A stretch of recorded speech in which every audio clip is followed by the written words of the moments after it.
आप देख रहे हैं आपका अपना फेवरेट न्यूज चैनल आवाज हरियाणा की न्यूज नेटवर्क के साथ। और आज हम पहुंचे हैं यमुनानगर के गुरु नानक गर्ल्स कॉलेज में, जहां पर junior red cross unit, red ribbon club, NSS unit और हिस्ट्री डिपार्टमेंट की तरफ से वर्ल्ड एड्स डे पर एक्सटेंशन लेक्चर का आयोजन किया, जिसमें डॉक्टर अंजना सालूजा ने सभी छात्राओं को एड्स के प्रति जागरूक किया। और आप सभी से यही अपील की, जो भी लोग इस वीडियो को देख रहे हैं वो वीडियो को ज्यादा से ज्यादा शेयर कीजिए और कमेंट बॉक्स में अपना सुझाव जरूर दें। और यदि आप चैनल पर नए हैं तो चैनल को सब्सक्राइब करना ना भूलें। आइए आपको वीडियो के माध्यम से पूरा प्रोग्राम दिखाने का प्रयास करते हैं। एड्स दिवस मनाया जा रहा है, जिसका उद्देश्य विश्व स्तर पर सभी उम्र के व्यक्तियों में एड्स के बारे में जागरूकता फैलाना है।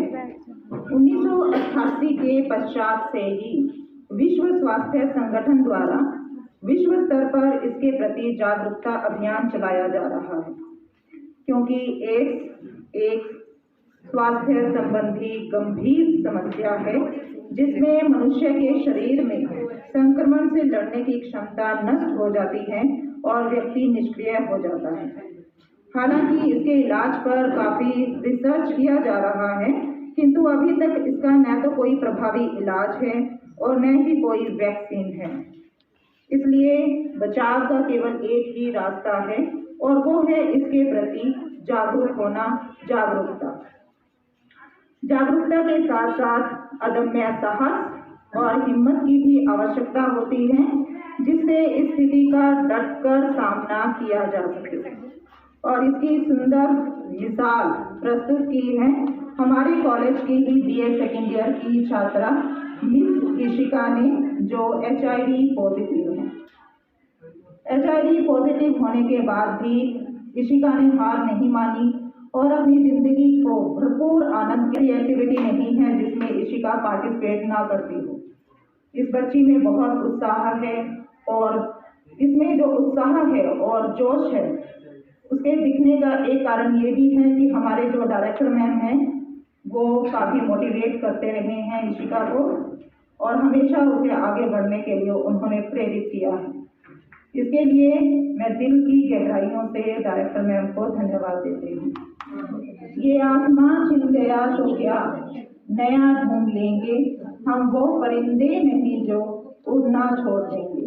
निःशब्द है एक नई शुरुआत, नया आरंभ है। तो जब भी जीवन में इस तरह की कोई स्थिति आए तो घबराएं नहीं, बल्कि उसका डटकर सामना करें और एक नई शुरुआत करें।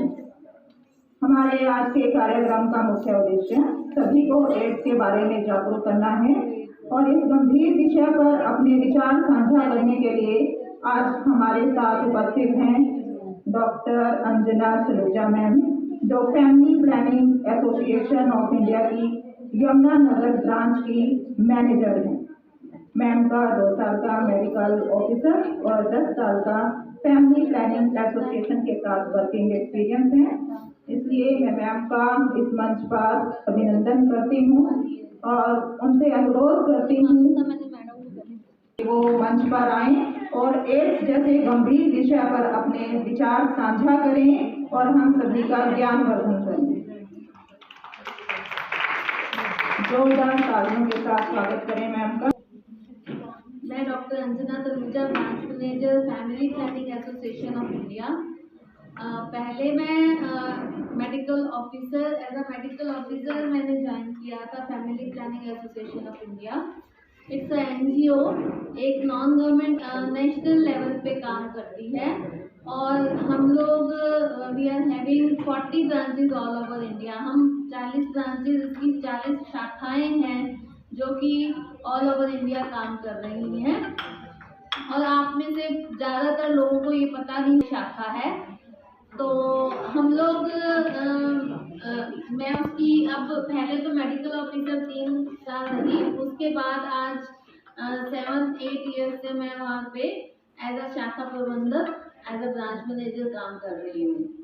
तो HIV AIDS it's a very important topic, आपको जानना भी बहुत ज़रूरी है उसके बारे में। और जैसा कि आपके बीच में एक HIV पेशेंट है जो इस चीज़ को झेल रहा है, और ड्यू टू क्या, मैंने अभी मैम से ही बात की, मैम को मेडिकल का नहीं मालूम था, लेकिन मेरे को इसके देखने से ही मुझे पता लग गया था कि she is a thalassemia patient.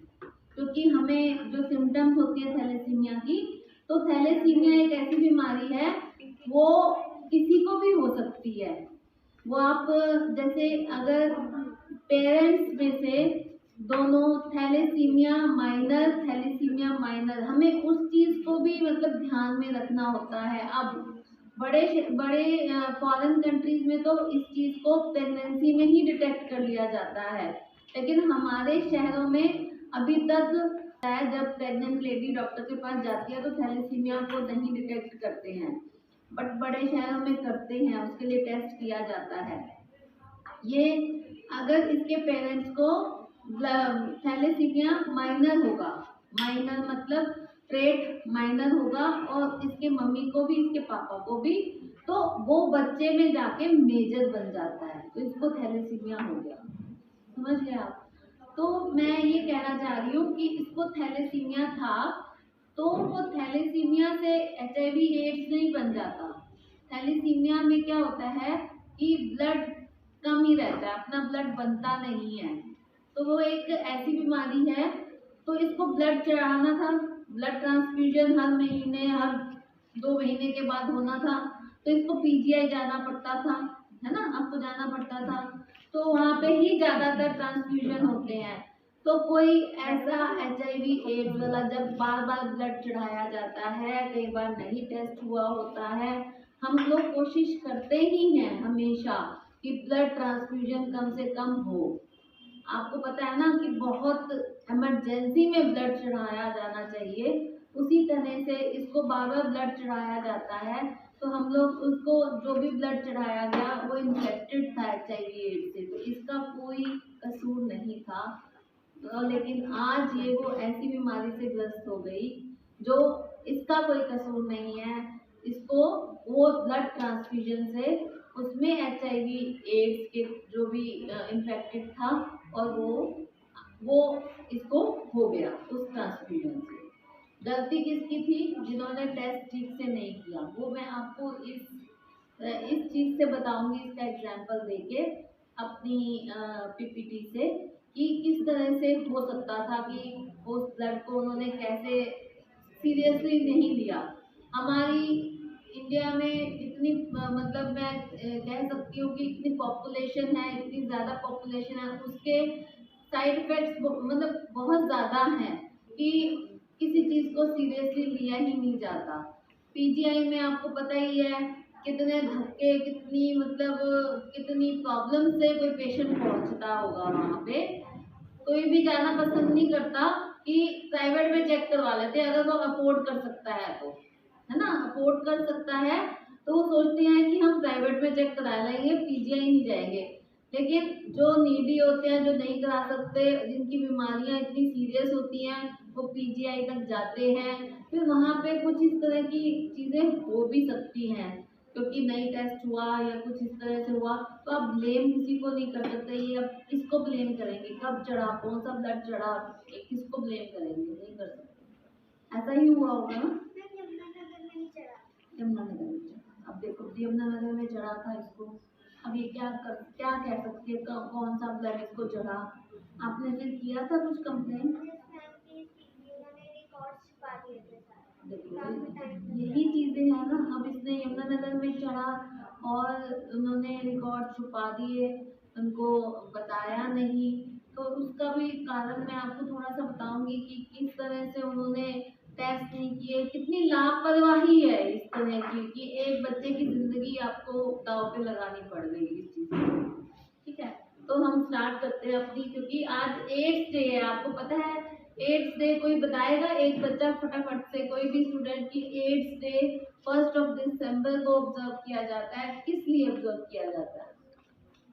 Why we are observing and why we are putting this red ribbon?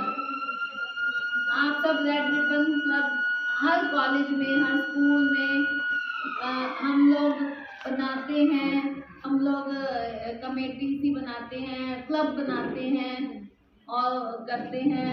और कईयों में तो सिर्फ नाम के होते हैं। मुझे पता है जीएनजी में बहुत अच्छे से इस क्लब को चलाया जाता है, डीएवीयू में भी इस पे अच्छे से चलाया जाता है और करते हैं वो लोग प्रोग्राम्स अच्छे, आप लोग करते हैं अच्छे से। पर करने भी चाहिए, बिकॉज वी शुड अवेयर, इतने सारे बच्चे पढ़ते हैं, उनको अवेयरनेस चाहिए। तो किस लिए हम करते हैं इस चीज को? 1 दिसंबर को ही क्यों किया जाता है, हम लोग क्यों कर रहे हैं? कोई बता सकता है? एनीबॉडी? कोई इसमें कोई बहुत वो नहीं है कि कोई कहानी नहीं छुपी हुई है, बस सिंपल सा ही कुछ आप बताना चाहते हैं तो आप कोई भी बता सकते हैं। आप में उत्सुकता नहीं थी आज के लेक्चर के प्रति कोई अंदर से कि किस लिए मनाया जाता है, क्यों मनाना चाहिए?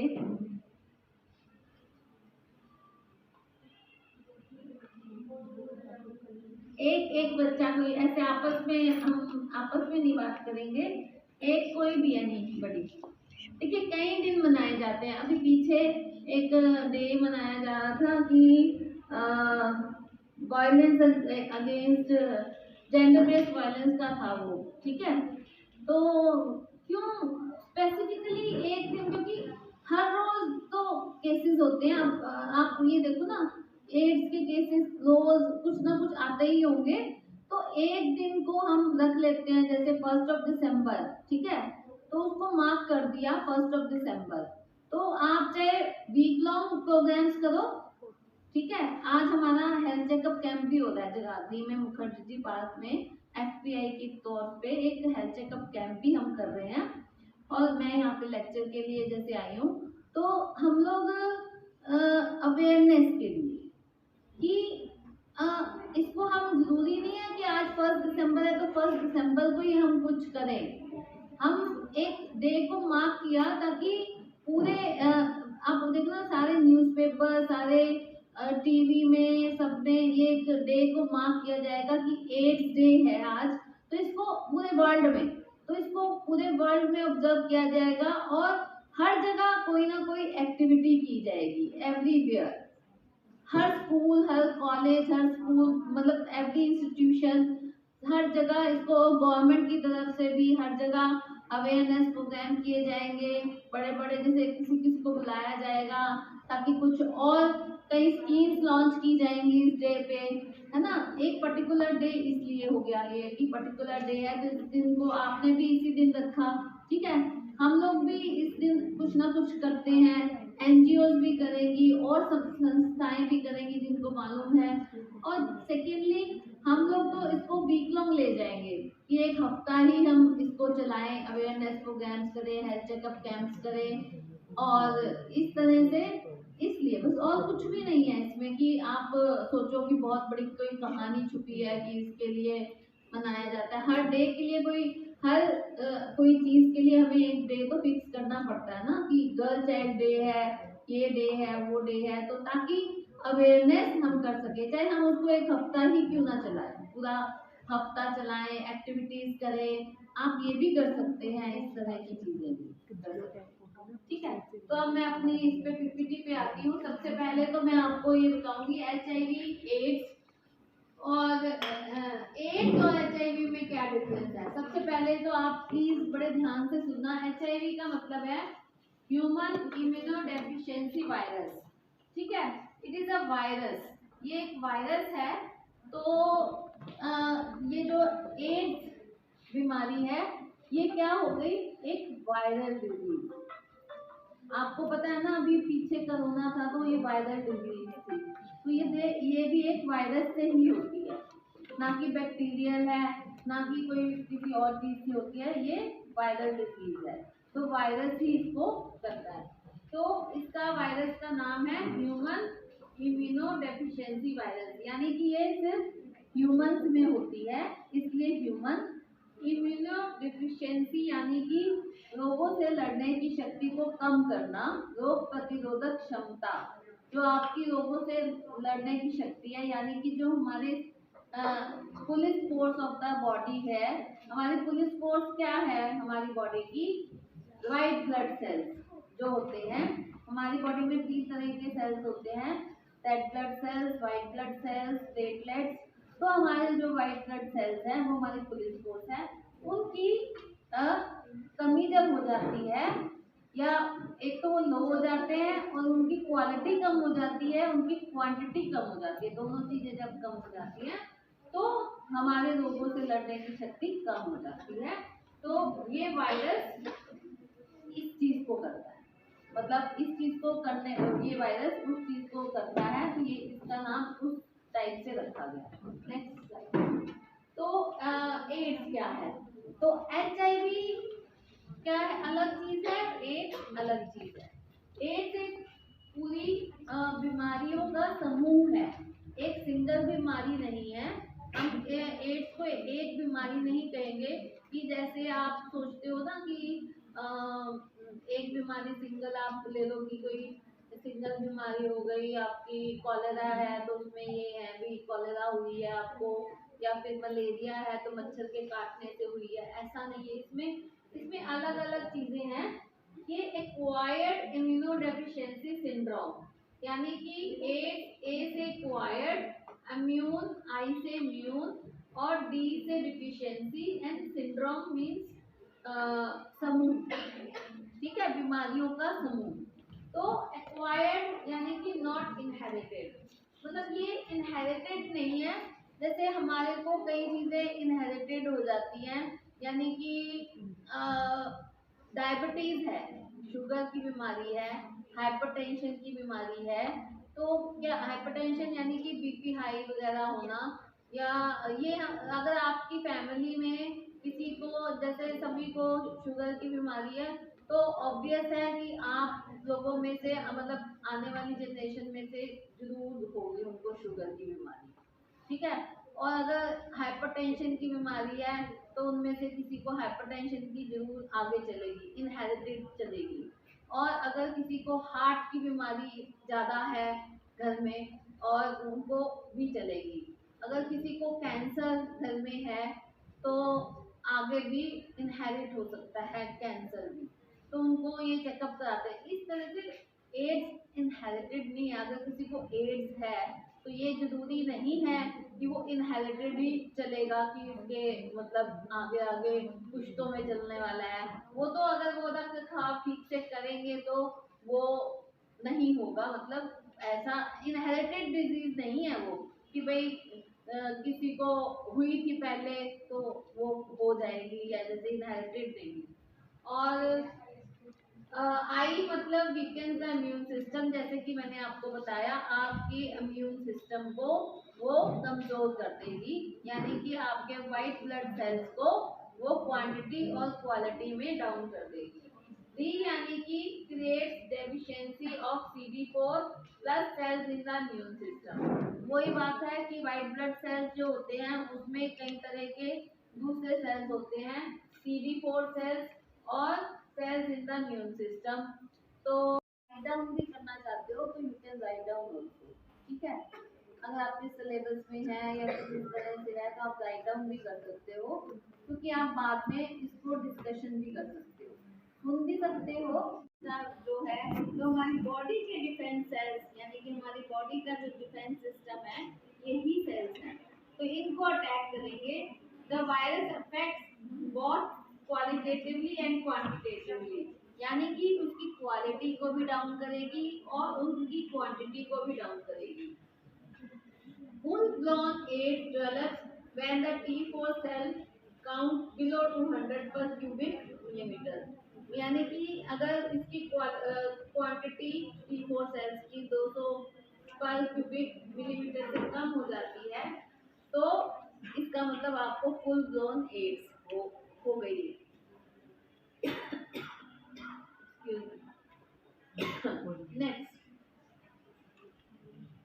नेक्स्ट स्लाइड है। When the immune system becomes weakened by HIV, AIDS, अब हम HIV and AIDS के बारे में बात करते हैं। When the immune system becomes weakened by HIV, the illness progresses to AIDS.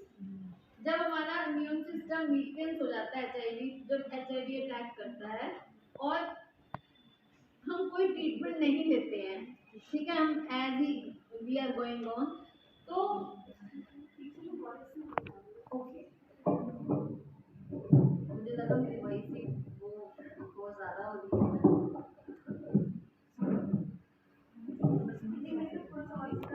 कोई नहीं, मैं तो क्या होता है कि हम कोई भी ट्रीटमेंट नहीं ले रहे हैं अगर, तो हमारी बॉडी में जो हो जाती है। सम ब्लड टेस्ट सिम्टम्स और certain infections indicate progression of HIV to AIDS. तो कुछ ऐसे ब्लड टेस्ट होते हैं और सिम्टम्स यानी कि जो हम देखते हैं बॉडी में, और सर्टेन इन्फेक्शंस, कुछ ऐसे इन्फेक्शंस होते हैं जो इंडिकेट करते हैं कि HIV अब एड्स में परिवर्तित हो गई है। ठीक है, नेक्स्ट स्लाइड प्लीज। अब ये आता है window period, this is very very important. ठीक है, तो इसको मैं इनके साथ कोरिलेट भी कर सकती हूँ, क्योंकि इनको जो ब्लड चढ़ा होगा, मैं इससे इसका कंसर्न हो सकता है कि किस प्रकार से चढ़ा होगा। एक्चुअली मैं आपको ये बताना चाह रही हूँ कि एक विंडो पीरियड नाम की चीज़ होती है एड्स में। ठीक है, हम जब भी कोई प्रेग्नेंट लेडी आती है, चाहे वो किसी भी प्राइवेट क्लिनिक में आए, चाहे वो कोई भी मतलब सिविल हॉस्पिटल में आए, गवर्नमेंट में आए, तो जैसे ही वो आती है उसका टेस्ट हम करवाते हैं, उसके सारे टेस्ट। ठीक है, मतलब HB, हीमोग्लोबिन, ब्लड शुगर, उसके सारे टेस्ट करवाए जाते हैं। उसमें HIV भी होता है और उसका HBsAg होता है, यानी कि हेपेटाइटिस का टेस्ट भी होता है। ठीक है, बहुत सारे टेस्ट होते हैं ताकि हम रूल आउट कर सकें उसको कोई ऐसी बीमारी तो नहीं है, क्योंकि बहुत ज़रूरी होता है अगर उसको ऐसी बीमारी है तो उसको अबॉर्शन हो सकता है, उससे उसके बच्चे को इफेक्ट हो सकता है, तो ताकि उसकी उसमें ट्रीटमेंट स्टार्ट हो सके। ठीक है, लेकिन एड्स के लिए हम उसका टेस्ट करते हैं फर्स्ट टाइम, तो अगर वो नेगेटिव आता है, ठीक है, तो हम उसको नेगेटिव मान नहीं सकते, क्योंकि वो अगर उसका एक्सपोजर बाय चांस अगर HIV वायरस से उसका एक्सपोजर हुआ है, ठीक है, तो वो पर अगर उसको एक्सपोजर हुए सिर्फ 1.5 महीना हुआ है, this stage range from 6 weeks to 6 months. अगर अभी 1.5 महीना ही हुआ है उसको एक्सपोज हुए HIV वायरस से, तो उसका टेस्ट नेगेटिव आ रहा है, तो उसको हम पॉजिटिव नहीं, मतलब उसको हम नेगेटिव नहीं मान सकते, बिकॉज उसको अभी ज़्यादा दिन नहीं हुए हैं कि उसने टेस्ट पहली बार ही करवाया है।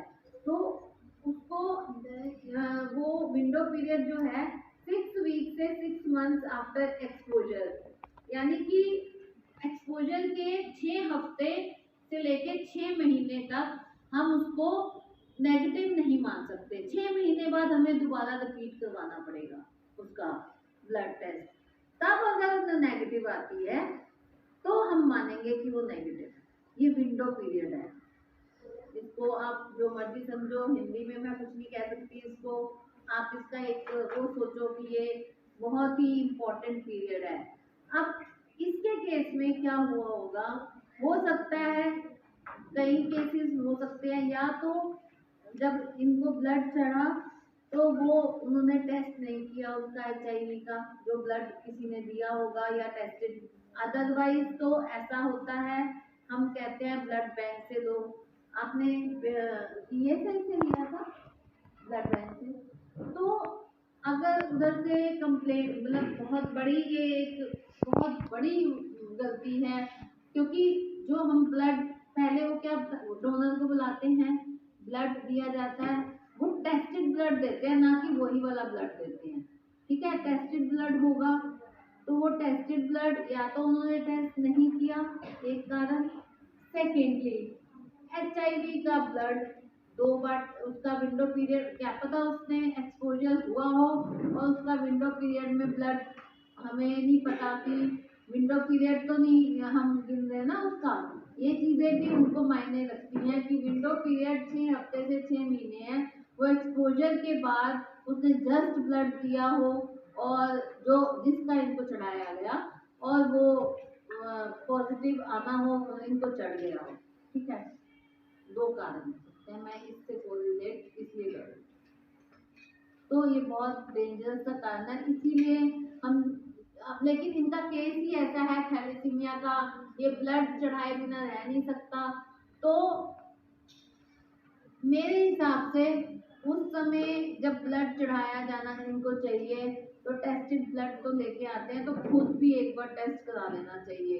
जब सारे उस ब्लड के एक बार टेस्ट करा लेने चाहिए, यही एक ऑप्शन हो सकती है ऐसे केसेस से बचने के लिए कि एक बार फिर से टेस्ट करा लो इन सब बीमारियों से बचने के लिए। हेपेटाइटिस वो भी बहुत डेंजरस है, HIV तो है ही है, लेकिन हेपेटाइटिस तो मार ही देती है बंदे को बिल्कुल ही, ठीक है, उसका भी करवा लेना चाहिए। तो उसमें क्या होता है विंडो पीरियड में कोई सिम्टम्स नहीं होंगे, आपको कोई साइंस नहीं होंगे कि आपको एड्स है उस बंदे को, तो ये भी एक बहुत ही गलत सा कारण है।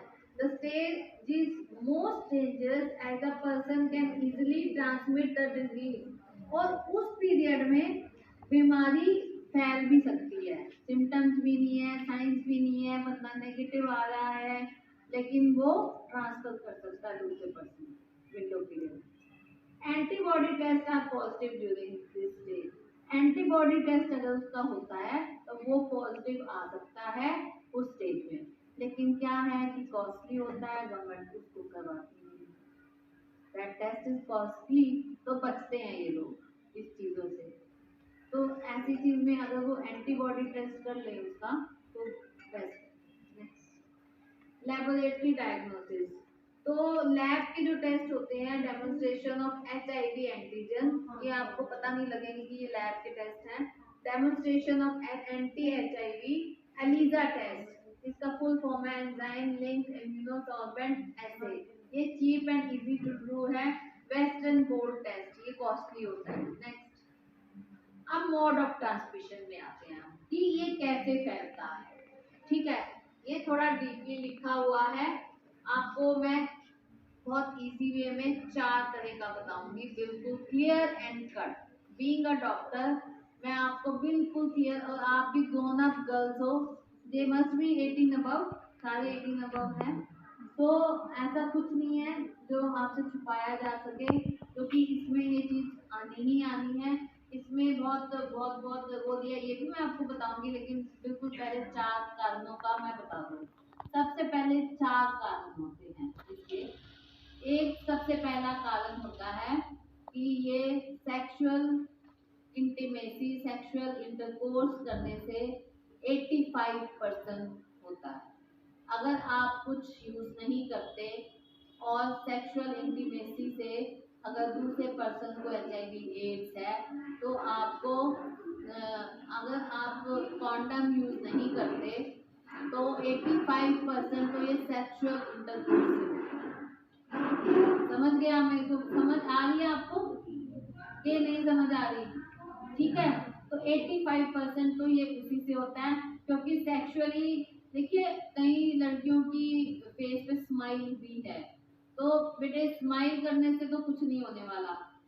अगर आप इसको, आप लोगों, मुझे आजकल की जनरेशन का सब पता है, कितने पानी में है कितने नहीं पानी में है उनका हमें पता है, आज भी पता है कितने बच्चे किस तरह के, मैं ये नहीं कहूँगी सब बच्चे, कितने आप लोगों को इंटरनेट से और कितना आप फोन को यूज करते हो, कितना इंटरनेट को यूज करते हो। हम लोग हर एक बच्चे को देखते हैं, लड़कियों को देखते हैं, अनमैरिड लड़कियों को देखते हैं, बॉयज को देखते हैं। आप देखो तो सही, आप नहीं होंगे, मतलब आप में से सारे नहीं होंगे, मेरे भी बच्चे हैं, सबके हैं, लेकिन मैं ये यही चाहूंगी कि don't go for these things, please don't go for these things, because इसमें जरूरी नहीं है एड्स ही है, और सेक्सुअली ट्रांसमिटेड डिजीज है, बहुत ज़्यादा है। इसलिए अर्ली मैरिज भी हम बिल्कुल मना करते हैं कि अर्ली मैरिज साल की नहीं 17 साल की हो गई है हमारी बेटी, जल्दी जल्दी उसको तो बस शादी करो 18 साल की। क्योंकि जितनी जल्दी शादी होगी, जितनी जल्दी कांटेक्ट बनेंगे, मैं मैडम बताना चाह रही हूँ उनको, जितनी जल्दी सेक्सुअल मतलब रिलेशन बनेंगे, उतनी बीमारियां ज्यादा लगेंगी।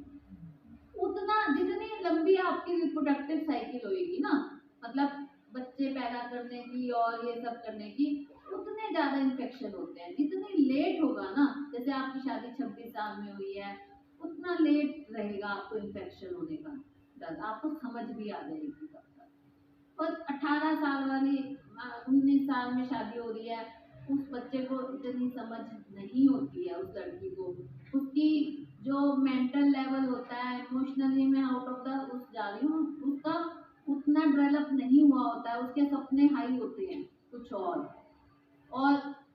रियलिटी ग्राउंड कुछ और होते हैं, पढ़ाई भी पूरी नहीं होती है तब तक। ठीक है, मुझे मालूम नहीं कईयों के, और इसलिए अपने पेरेंट्स की जो भावनाएं, या कईयों के पेरेंट्स स्ट्रिक्ट होते हैं क्योंकि उन्होंने देखा होता है कि बच्चे गलत रास्तों पे चले जाते हैं। आजकल का सिस्टम फोन, सबसे बड़ा फोन है। 2 मिनट में फोन किया, 2 मिनट में सब कुछ हो जाता है, इधर से उधर, उधर से। तो पहले ऐसा नहीं होता था, बड़े मुश्किल से। अब आपने देखा ही है, पार्क में इधर उधर सब बैठे होते हैं, कपल्स बैठे हैं, आराम से बैठे हैं, और बाहर पेरेंट्स हम पे विश्वास करके भेजते हैं, आप लोगों पे भी विश्वास करके स्कूलों में भेज रहे हैं, कॉलेजेस में भेज रहे हैं। तो हमें भी, क्योंकि हम इन चीजों से बच सकेंगे फिर। जो ये आज हमें ऑब्जर्व अवेयरनेस क्यों करनी पड़ रही है, इसीलिए करनी पड़ रही है कि आप लोगों को, नई जनरेशन को इन चीजों से बचा सके हम। ये सिर्फ एक एड्स नहीं हो सकती उससे, 85% जो मैं कह रही हूँ, उससे और सेक्सुअली ट्रांसमिटेड डिजीजेस हो सकती हैं। वाइट डिस्चार्ज जिस लड़की को होता है बहुत ज्यादा, जिस लड़की को वाइट डिस्चार्ज बहुत ज्यादा होता है ना, इन्फेक्शन रहता है और वो स्मेल आती है, फिर उसको बाद में बड़ी प्रॉब्लम होगी अगर वो हाइजीन नहीं रहता है, मेंटेन नहीं होता है। कई बार जिनको क्रॉनिक हो जाता है ना, क्रॉनिक यानी कि पुराना हो जाता है वाइट डिस्चार्ज, तो उनको और ज्यादा बाद में वो ठीक भी नहीं होता है। फिर कई लोग, बहुत लोग ऐसे आते हैं हमारे पास कि हमारा ठीक ही नहीं हो रहा है, फिर उनको बाद में प्रेगनेंसी में दिक्कत आती है जब वो शादी के बाद। तो जितनी कम आपकी इस तरह की एक्टिविटी रहे और जितनी लेट आपकी मतलब ये वाली एक्टिविटी स्टार्ट हो, उतना ही अच्छा। आपने कभी भी टीवी के चैनल पे बेटी की शादी, मतलब शादी लेट करें, है ना, बच्चों में डिफरेंस रखें, ये क्यों कहते हैं सर? हम वो ज्यादा वो नहीं करते, लेकिन इस चीज को आप अपने माइंड में देखा हो कि क्यों reproductive life of a woman should be short, ज्यादा लंबी नहीं होनी चाहिए, क्योंकि वो बीमारियों से तभी बच सकती है। ठीक है, तो एक कारण तो मैंने आपको बता दिया 85%, बाकी बचे 15%। 15% में दूसरा कारण ब्लड ट्रांसफ्यूजन, जैसे कि इनके साथ हुआ। ये एक थैलेसीमिक पेशेंट है, इनको ब्लड चढ़ता था, बार बार चढ़ाना पड़ता है, 1 महीने बाद, हर महीने, आफ्टर 15 डेज। देखो मैंने पहले ही देख लिया था, मुझे इनके फेस से ही पता लग गया था कि she is a thalassemic patient. तो मुझे इनको 15 दिन के बाद ब्लड चढ़ाना पड़ता है। तो ब्लड ट्रांसफ्यूजन वाले पेशेंट को HIV एड्स होने का खतरा बहुत होता है। तो उसके लिए मैंने अभी बता ही दिया कि ब्लड को कैसे आप कर सकते हो, कि ब्लड को आप दोबारा चेक कराओ, है ना। आप कैसे चढ़वाते हो? हाँ, तो ये कर सकते हो, क्योंकि अब तो ये वैसे भी HIV वो हो गया और मेडिसिन चल रही होंगी आपकी, है ना। तो वैसे तो आइडेंटिफाई हमें करना भी नहीं चाहिए इस तरह से किसी को, बल्कि हमें स्टिग्मा और डिस्क्रिमिनेशन से दूर रखना चाहिए। उनके साथ ज़्यादा प्यार से बोलो, प्यार से रखो, लॉन्ग लाइफ। ये अगर एक दवाई पे रहती हैं अच्छे से और हेल्दी खाना खाती हैं, और इनको अगर सोसाइटी में अच्छे से आप प्यार देते हो, तो ये एक अच्छी हेल्दी लाइफ, लॉन्ग लाइफ जी सकती है एक आम इंसान से, बहुत अच्छी लाइफ जी सकती है। आपको काउंसलिंग मिलती है ना, कहाँ से, सिविल से, है ना? तो बट जो हुआ वो गलत ही हुआ ब्लड ट्रांसफ्यूजन से। तो हमें ऐसे लोगों को ब्लड भी नहीं देना चाहिए, खुद सोचना चाहिए कि हमें ऐसी बीमारी है तो हम क्यों ब्लड दें। कई लोग ऐसे भी होते हैं कि मुझे एड्स हो गई है तो मैं दूसरों को खिलाऊं, ऐसी ऐसी मेंटालिटी भी होती है। आपको पता ही है, आपने देखा ही है, कई लोगों को तो ऐसी मेंटालिटी जरूर होगी कि मैं खिला ही देता हूँ या खिला ही देती हूँ कि मेरे को है तो खिला दो जी। कई देखे मैंने ऐसे कारण कि इस तरह का भी हो सकता है।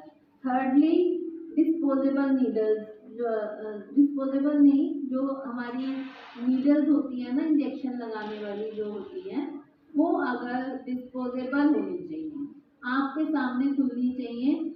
जब आप इंजेक्शन लगवाने जाते हो तो वो हमारे सामने खुलनी चाहिए, ना कि पहले जमाने जैसे वो कांच की नीडल्स होती थी और एक को लगाई फिर दूसरे को लगाई। पहले क्या करते थे, एक को लगाई दूसरे को लगाई तीसरे को लगाई, तब ये बीमारी ही नहीं थी, लेकिन उससे भी हो जाता था पहले, क्योंकि बीमारी तो थी काफी टाइम से।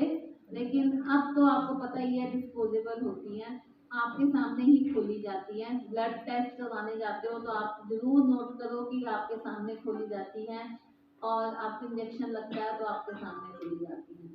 फोर्थ है, एक HIV मदर पॉजिटिव है तो अगर उसको प्रेग्नेंट बेबी है तो उसके बच्चे को होगा ही होगा, तो उसको बचाने के लिए भी अब हो गया है कि कैसे बचाया। 4 कारण ये है, ठीक है, ये मेजर कारण है 4।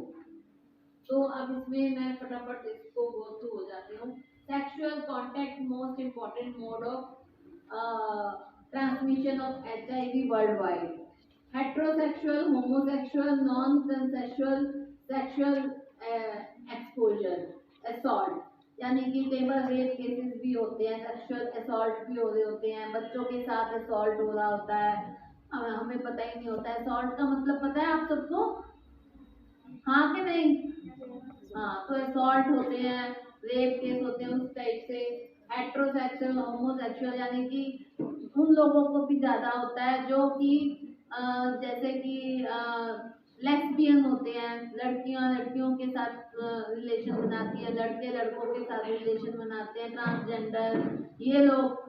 तो ये जो अननेचुरल सेक्स होता है उसमें होने के चांसेस बहुत ज्यादा होते हैं, और ये लोग, ये कम्युनिटी हमारे पास आती भी है, इनके HIV टेस्ट ज़्यादा होते हैं, इनके ज़्यादा मतलब टेस्ट करवाने पड़ते हैं, क्योंकि इनको होने के चांसेस बहुत ज़्यादा होते हैं, क्योंकि अननेचुरल सेक्स में ज़्यादा ब्लड वो, क्योंकि चाहे आप समझ लीजिए इनका ये एक काम है या कुछ इनको जो भी है, मतलब इनको ये ज़्यादा करते हैं, सेक्सुअल एक्टिविटी में ज़्यादा इन्वॉल्व रहते हैं, इस वजह से। सेकेंड, ये सारा सेक्सुअल मोड हो गया।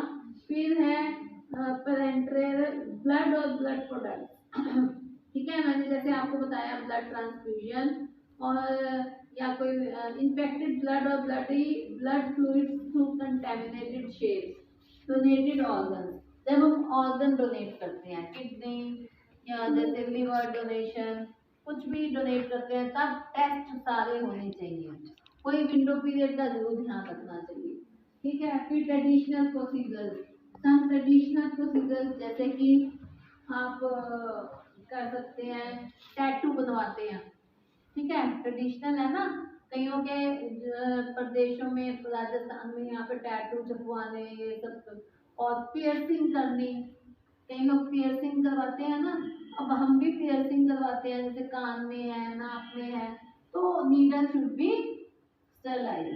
तो आजकल तो बहुत ज्यादा उस चीज को, आप ये नहीं है कि कोई गरीब मोहल्ले में बैठा है तो उससे करवा लो, क्योंकि उसने किसी एक या दूसरे की कुछ भी एनीथिंग कैन हैपन, है ना। तो आपको ये चीज का भी ध्यान रखना, ट्रेडिशनल प्रोसीजर्स में यही आता है, पियर्सिंग करवानी, कई लोग यहाँ करवा लेते हैं, यहाँ करवा लेते हैं, कई सारे कान में करवा लेते हैं, कई अपने पे करवाते हैं, अम्बिलिकल पे, ऐसे इस तरह का टैटूइंग करवाते हैं, वो भी बहुत, उसमें भी कुछ होने का भी रहता है, इसलिए उसमें भी ध्यान रखना चाहिए। और पेरीनेटल यानी कि transplacement during labour delivery and breastfeeding, यानी कि जब मैंने प्रेग्नेंट लेडी का बताया, उसके बच्चे को लेबर के ड्यूरिंग ब्लड टच हो जाता है, और डिलीवरी करने से, इंसेक्ट बाइट से, टच करने से, हग करने से, पानी सेम पीने से, खाना खाने से, साथ में किस करने से, पब्लिक बाथ में साथ नहाने से, हाथ मिलाने से, फोन यूज करने से, बर्तनों को शेयर करने से, सेम स्कूल में, सेम कॉलेज में, सेम ऑफिस में काम करने से, किसी चीज से नहीं होता है। सिर्फ 4 कारणों से होता है, वो जो मैंने आपको बताया, बाकी किसी चीज से नहीं होता है। चाहे आप उसके कपड़े पहनो, चाहे आप उसके बर्तन यूज करो, चाहे आप कुछ भी यूज करो, ठीक है।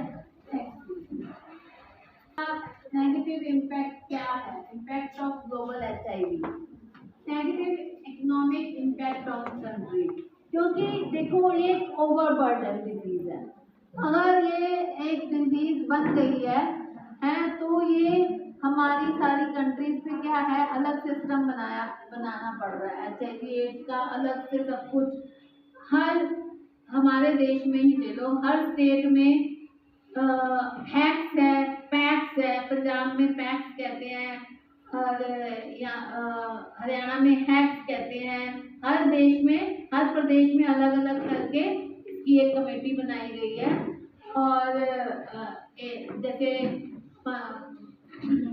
पूरा सिस्टम है, हर डिपार्टमेंट, हर हर शहर में डिपार्टमेंट बनाया गया है, उसके लिए हायर किए गए हैं बंदे, फिर टेस्ट किए जाते हैं, फिर देखो।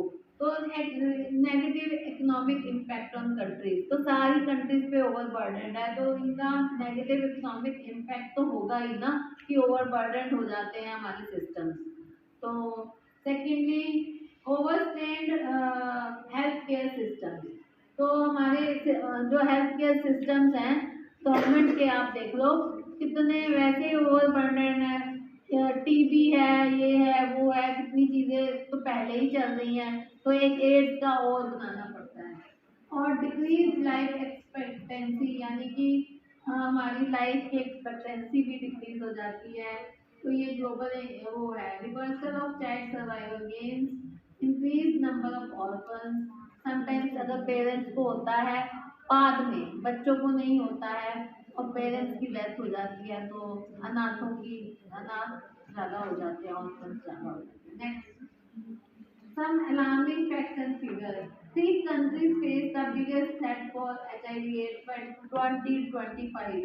सबसे पहले इंडिया, क्यों? क्योंकि इंडिया की पॉपुलेशन सबसे ज़्यादा है, बट और बढ़ती जा रही है, बढ़ती जा रही है, बढ़ती जा रही है। चाइना की सबसे ज़्यादा है, लेकिन आपको सुनने में ही आया होगा कि सुनते ही होंगे कि इंडिया फर्स्ट नंबर पे पहुंच ही जाएगा किसी दिन, चाइना को पीछे करके। फिर चाइना, फिर रशिया। अकॉर्डिंग टू रशिया की भी आपको पता है ज़्यादा है, बड़ा है। और more than 1% of antenatal women are infected, more than 1% of antenatal women. 50% of HIV infection अगर अमंग यंग पर्सन, ज़्यादातर 50% मतलब जो इन्फेक्शन होते हैं वो 10 से 32 साल के लोगों में होते हैं। क्यों होते हैं? क्योंकि वो सेक्सुअली ज़्यादा इंटीमेसी में होते हैं।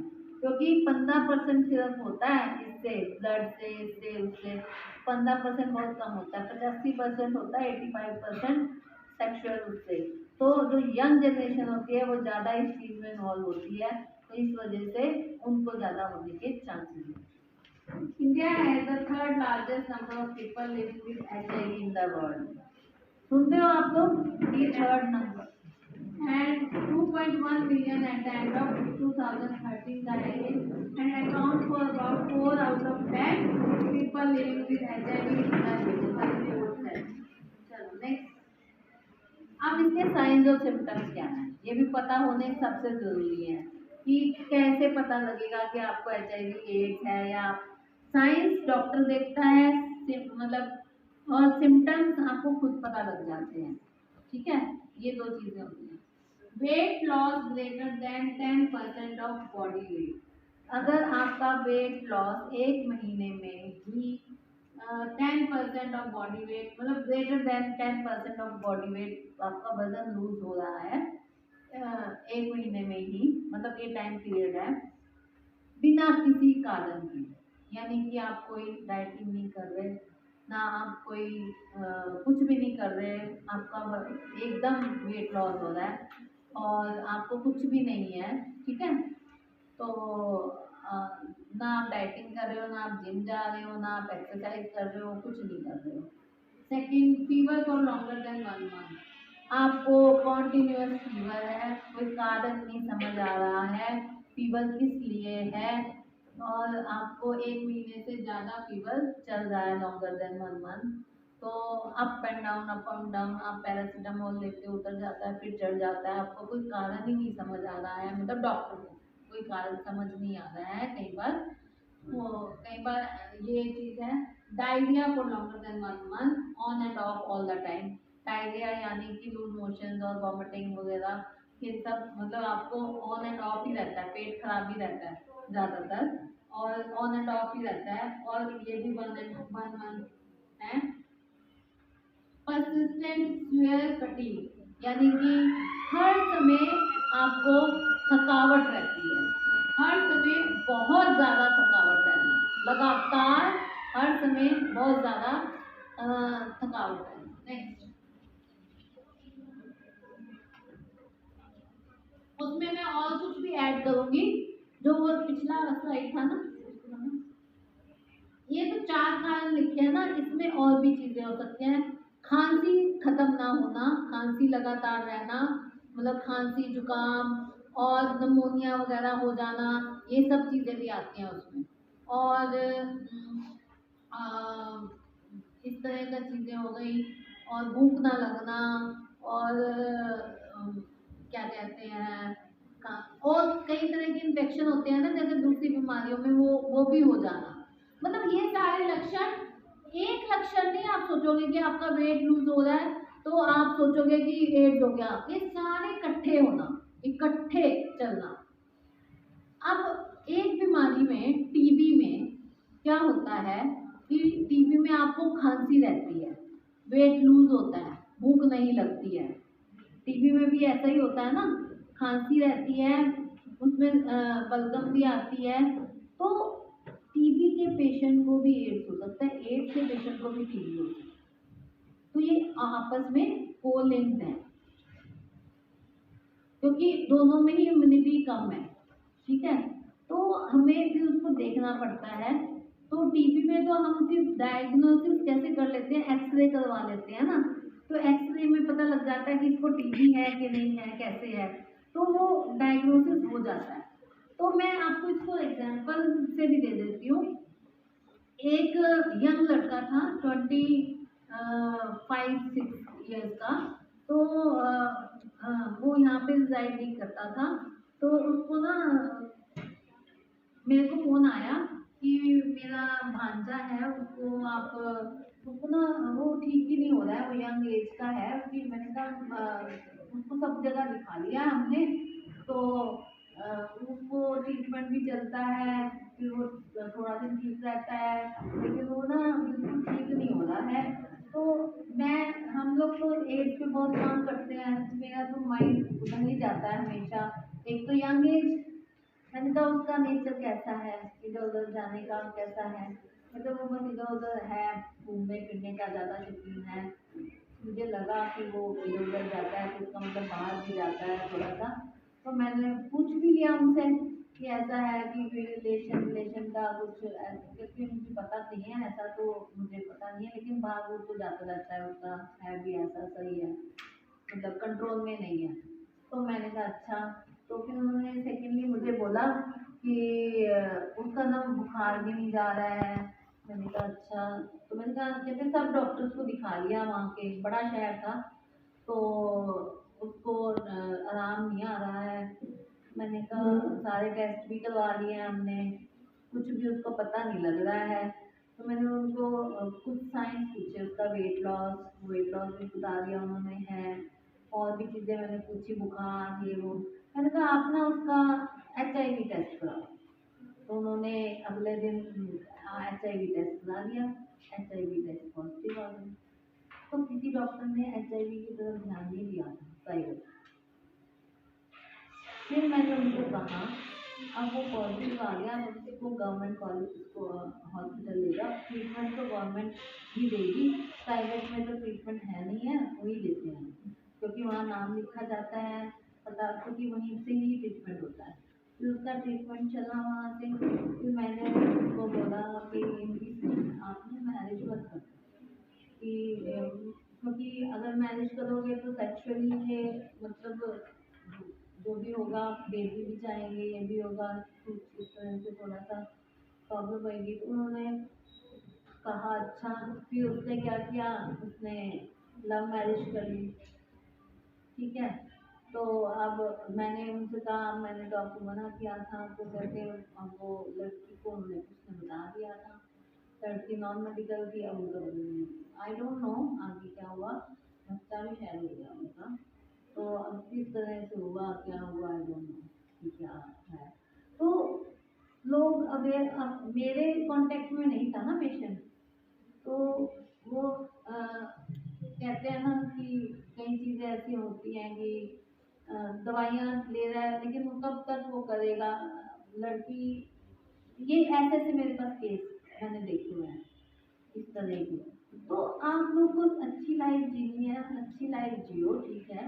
और सेकेंडली मेरे पास एक ऐसा केस था जिसको पता भी था कि मेरे को HIV है, और वो बॉम्बे गया और उसको प्रोस्टिट्यूट्स के पास जाता था वो। समझते हैं आप प्रोस्टिट्यूट? रेड लाइट एरिया समझते हैं? टीवी में देखते हैं रेड लाइट एरिया, वो मना कर रही है तब पूछ रही हूँ। आप मना कर रहे हो ना, नहीं पता? प्रोस्टिट्यूट, फीमेल सेक्स वर्कर्स, पता है? आपको कह रहे हैं, आपने ना कहा। हाँ, फीमेल सेक्स वर्कर्स के पास जाता था बॉम्बे में, तो उसको एड्स हो गई, उसने वहाँ चेक कराया, उसको एड्स हो गई, ठीक है।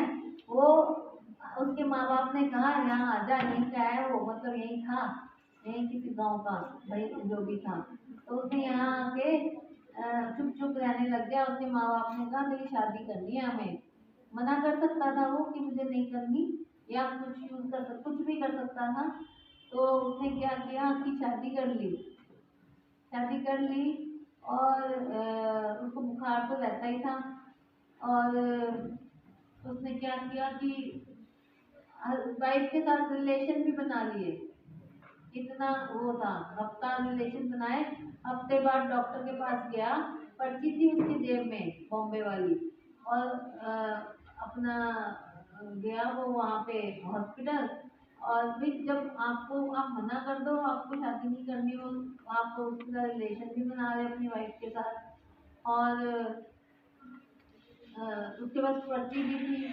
आते वक्त वो ट्रेन के नीचे आ गया, फादर के साथ गया था कि मुझे अब पता लग जाएगा मेरी बीमारी का, जैसे तो आप पहले ही बता दो कि मेरी बीमारी का पता लग गया, आप क्यों इसको हुआ क्यों बना रहे हो। और वो लेडी आज भी सफर कर रही है, उसको तो एड्स हो गई ना,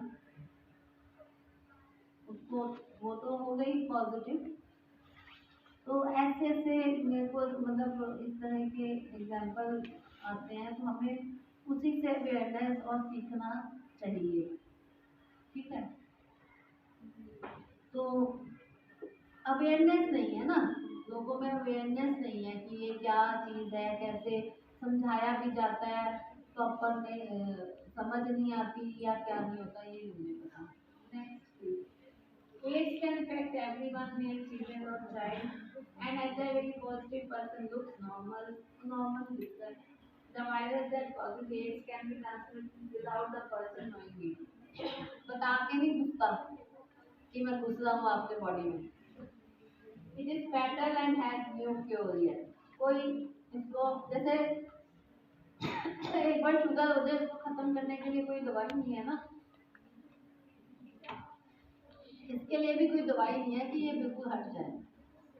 हाँ, दवाई है जिससे आप एक अच्छी हेल्दी लाइफ, अगर किसी को हार्ट की प्रॉब्लम है ना और एक को एड्स है, अगर वो अच्छे से रहता है, दवाई लेता है, तो वो एक हार्ट के मरीज से ज़्यादा अच्छी जिंदगी जी सकता है। ऐसा कोई प्रॉब्लम नहीं है, ठीक है।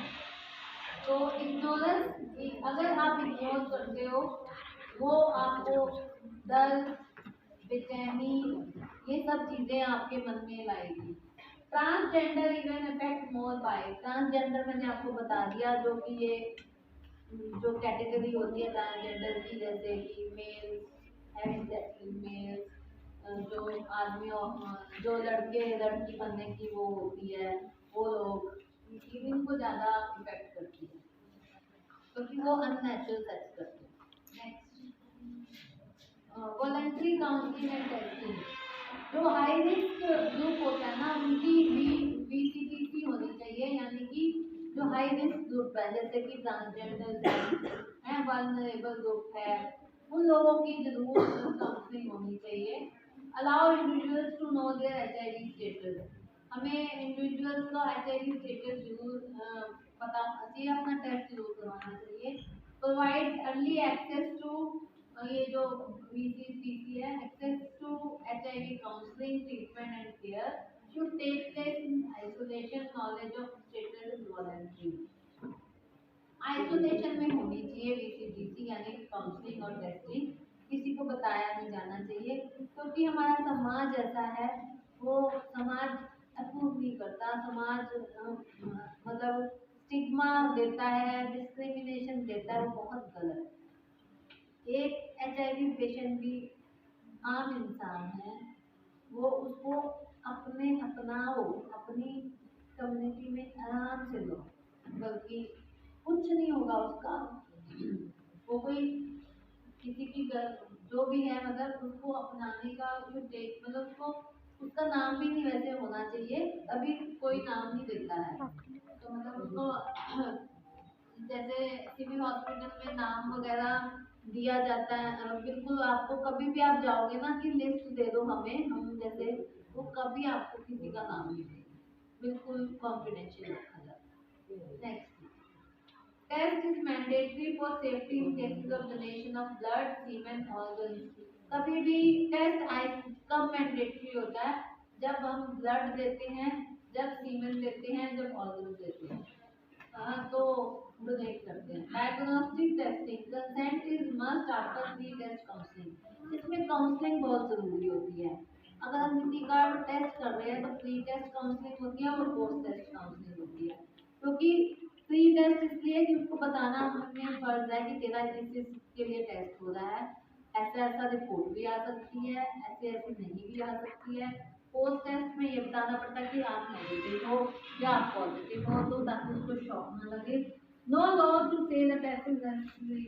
हाँ, एम्प्लॉयमेंट देने से पहले या मैरिज करने से पहले कोई लॉ नहीं कहता कि आप टेस्ट करवा के आओ, लेकिन करवा लेना चाहिए। Ideally it should be done before the marriage to save the partner. ये हमने लाइन ऐड की हुई है, ideally it should be done before the marriage to save the partner's life, ठीक है। Next, informed consent, authorization given by the client to undergo testing for HIV after receiving the relevant information about the risk and benefits of HIV testing. It is necessary because HIV infection is the life-threatening and may cause harm to the client in the way of stress, social stigma and discrimination. भेदभाव हो सकता है किसी भी तरह से।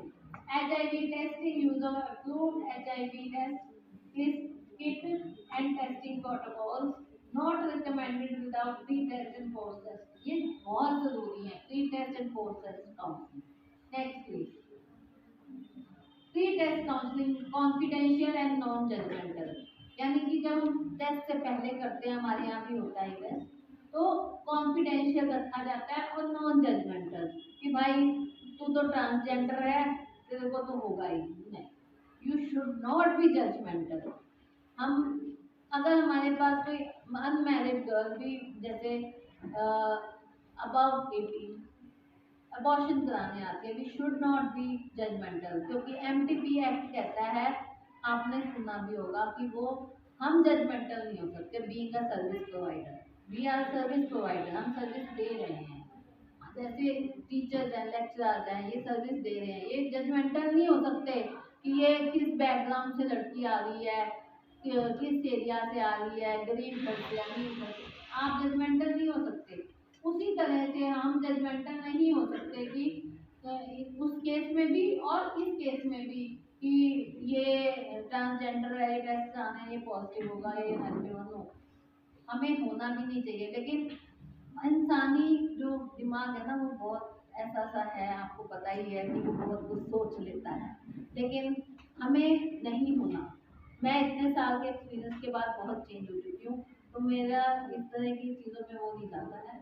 तो tailor to the needs and realities of the client, मतलब जो प्री टेस्ट काउंसलिंग है वो इस तरह से टेलर की गई है, बनाई गई है, सीखी गई है, टेलर की गई है to the needs and realities of the client. Enable the client to make an informed choice about learning their HIV status and taking appropriate action. उसको इतना आरामदायक बना देना है कि वो अपने स्टेटस को जानने लायक हो जाए। Must provide clear information about HIV, spread and how it affects. उसको ये भी बताना है कैसे कैसे ये होता है ये सब। Must clearly describe the testing process भी बताना है।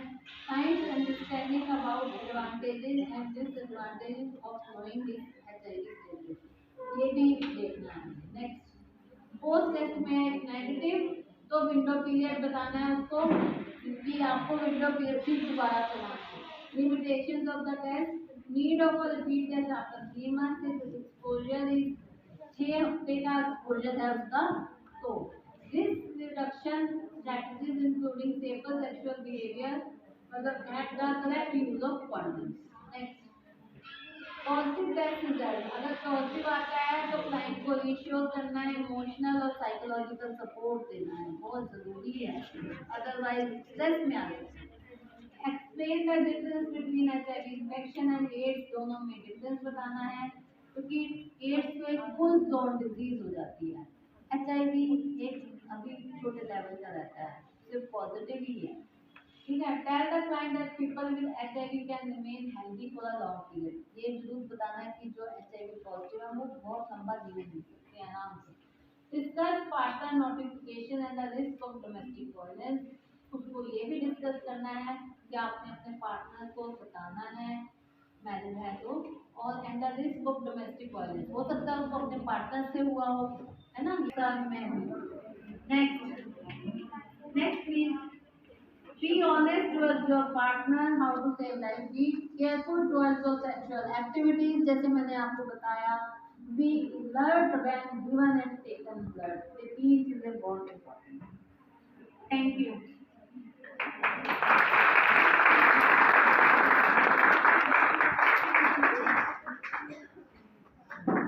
हो गया, आपको आ गया ना समझ कुछ? Yes ma'am. Anything you want to ask? I have just 2 to 3 minutes. कुछ भी पूछना चाहते हो तो आप पूछ सकते हैं मुझसे, और बाकी आप देख लेना कि आपको समझ आया ना? क्लियरली बच्चों, बी ऑनेस्ट टू अस, आप अपनी लाइफ के प्रति मतलब सजग हो जाइए। मैं नहीं चाहूँगी आप लोग बिल्कुल, ये लाइफ ये टाइम ऐसा होता है, इन्फैचुएशंस का टाइम होता है, इंटरेक्शन मतलब अट्रैक्शंस का टाइम होता है, बट आप बचिए उन चीज़ों से, ठीक है। हम भी इस दौर से गुजरे हैं, तो गलतियां मत कीजिए, कोई भी गलतियां मत कीजिए। पढ़ने जो आपको बाद में पता लगेगा, जो स्टडीज आप अब कर रहे हो ना, हम भी गए हैं, अभी भी मुझे लगता है कि मैंने जो पढ़ाई की है मुझे और पढ़ना चाहिए था, मैंने कम पढ़ाई की है, मुझे अब कोई दे दे पढ़ने के लिए तो मैं अब पढ़ लूँगी और ज़्यादा। तो आप लोग भी पढ़ाई की तरफ ज़्यादा ध्यान दीजिए, बहुत ज़रूरी है। एक गर्ल को, एक लेडी को पढ़ना, वही उसका अस्त्र है आगे के लिए। Thank you. Thank you ma'am, इतना सुंदर व्याख्यान देने के लिए मैं मैडम अंजना तलूजा जी का तहे दिल से धन्यवाद करती हूँ। और अपने फंक्शन में अभी जो हमारे पास उपस्थित हैं हमारे प्रिंसिपल मैम हमारे बीच उपस्थित हैं डॉक्टर हरविंदर कौर, उनसे अनुरोध करती हूँ कि वो डॉक्टर अंजना तनुजा मैम को प्लांट देकर उन्हें सम्मानित करें।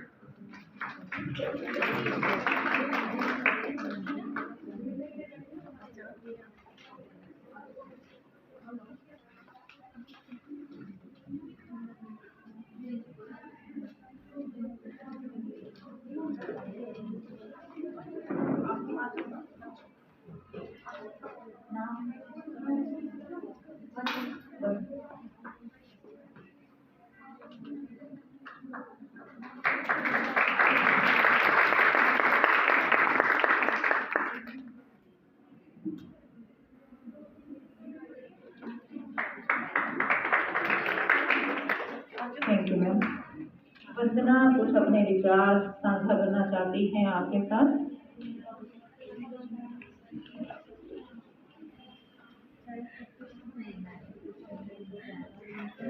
Good morning, everyone. You all know I am Vandana and I am a youth member of Family Planning Association of India. और जैसे कि जितने भी यहाँ पे टीचर्स हैं, मैम है, मैं आप सबसे बस एक नॉर्मली छोटी सी बात कहना चाहूँगी। मेरे मैम मेरे को हमेशा ये बात समझाते हैं, अंजना मैम, और आप सबको भी ये बात समझनी बहुत ज़्यादा इम्पोर्टेंट है। मैम ने जो लेक्चर दिया इट्स अ प्रोफेशनल लेक्चर, हम सब उस चीज़ को समझते हैं, अडॉप्ट करते हैं, बट वो कितनी देर तक हम उसको समझते हैं? 5 मिनट, 10 मिनट, ज़्यादा घंटे तक हम उस चीज़ को अपने माइंड में बिठा लेते हैं कि हाँ ये मैम ने समझाया, हमें उस चीज़ को करना है। बट क्या हम उस चीज़ पे ध्यान देते हैं? हम जो गर्ल्स हैं हम बहुत ज़्यादा इमोशनल होते हैं, हर चीज़ को एक्सेप्ट करना या किस वे में करना कि हम उस तरीके से ना बात को समझ नहीं पाते। तो मैम मेरे को हमेशा बहुत प्यार से बिठा के समझाती है कि आजकल की जनरेशन में कैसे चल रहा है, गर्ल्स कैसे हैं। मैम बहुत मेरे को सपोर्ट करती है इस चीज़ के लिए कि अवेयरनेस बहुत इम्पोर्टेंट है हमारे लिए, बहुत ज़्यादा। बट मैम अपने मतलब बिल्कुल ऐसे नहीं बताना चाहती कि मैं किसी चीज़ को आपसे छुपाऊँ। आप सब मुझसे बड़े भी हैं, छोटे भी हैं, और आप सबको हर चीज़ की नॉलेज है।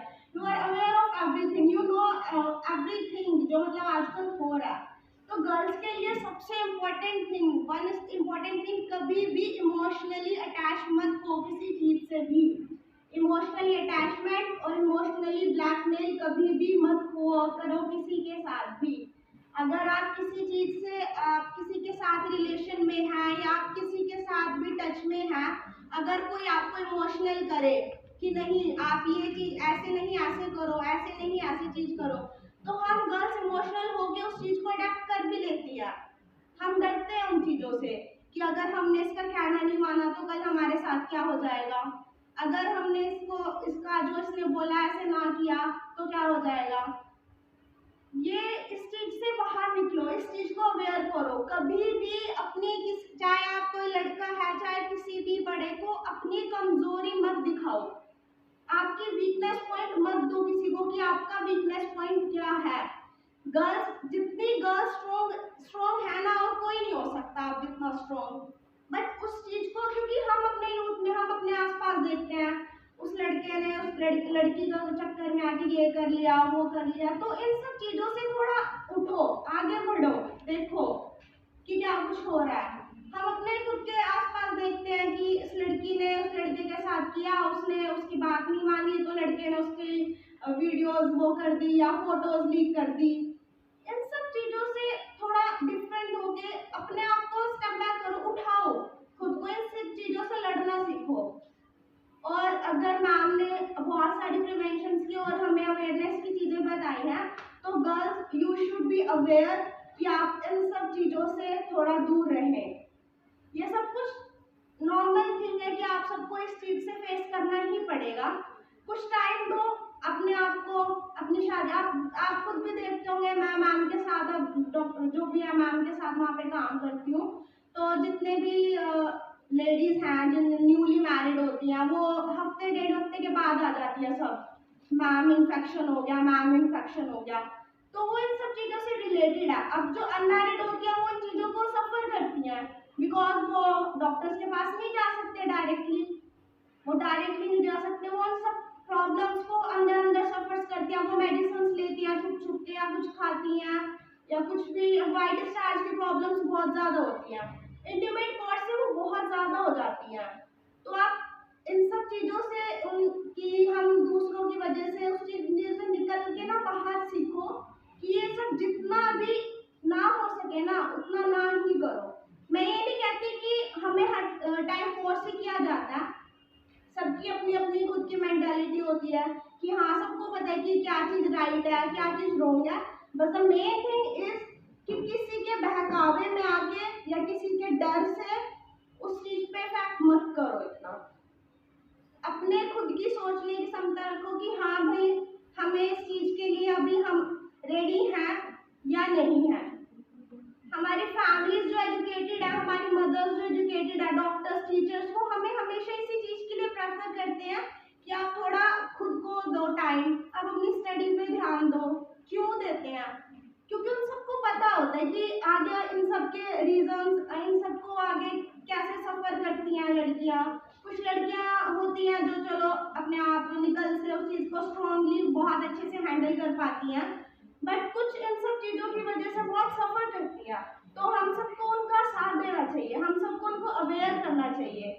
स्पेशली आज के टाइम में तो मैं यही कहना चाहूँगी आप सब लड़कियों को कि आप प्लीज़ एक दूसरे के बॉयज़ के मैटर्स में आके खुद की लाइफ डिस्ट्रॉय मत करो। एड्स HIV ये बहुत बहुत ज़्यादा प्रॉब्लम सीरियस है, तो आप सब इन सब चीज़ों को समझो, और ताकि आप सब इन सब चीज़ों को देख रहे हो तो आप इन सब चीज़ों को ना सीखो और एक दूसरे को समझाओ कि इमोशनली अटैच होकर लड़कियां हमारे में होती बहुत है, इमोशनली अटैच होकर ना बहुत जल्दी वो कर देते वेकअप की नहीं अगर ऐसा नहीं हुआ तो ऐसा हो जाएगा, ऐसा नहीं हुआ तो ऐसा हो जाएगा। अगर कोई आपके साथ पार्टनर आपका लॉयल है तो वो इन सब चीज़ों के लिए आपके साथ कभी जिद नहीं करेगा फॉर डैम श्योर। अगर वो चाहता है कि मैं ये नहीं कहती कि अभी मत करो, अगर है कि आपको बहुत अच्छा लॉयल पार्टनर मिल रहा है तो आप साथ रहो, आगे तक जाओ, बट कभी भी ऐसे स्टेप बैक अभी से लेने मत स्टार्ट करो, क्योंकि हमारी एज अभी बहुत छोटी है, हमारी एज बहुत छोटी है और हमें इन चीज़ों से ना बहुत ज़्यादा लड़ना पड़ेगा। लास्ट जैसे मेरी मैम ने बताया कि इस रिप्रोडक्टिव सिस्टम का जितना आप लॉन्ग तक रखोगे ना उतना हमारे लिए ज़रूरी है। हम गर्ल्स मोर देन सफ़र करते हैं बॉयज़ से, बॉयज़ को कोई प्रॉब्लम नहीं होगी, गर्ल्स को ही प्रॉब्लम होती है, हर चीज़ गर्ल्स को फेस करनी पड़ती है बाद में।